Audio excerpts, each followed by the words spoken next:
Kung mahilig kayo ng fresh lumpia, ito na atang pinakamataba na fresh lumpia na nakita ko so far dito sa night market. Ang dami ng soso.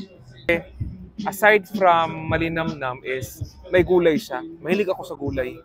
Kami ngayon sa Pansit Malabad sa night market, Twilight Night Market dito sa may Alriga Union area. So tikman na natin.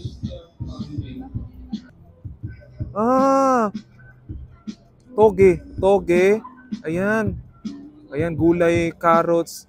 Daming laman pa. Suabe. Pati yung sauce, sarap. Crunchy pa rin yung gulay. May tofu sa loob. Panalo to. Cheers. Masarap yung fresh lumpia nila. Kayo ba? Gano'n ka-fresh ang lumpia niyo?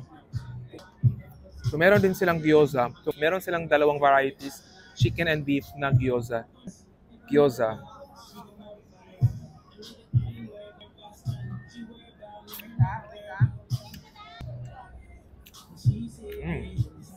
Onion eh. Parang spring onions yung amoy. Mabango. Well seasoned. Masarap. Cucumber lemonade.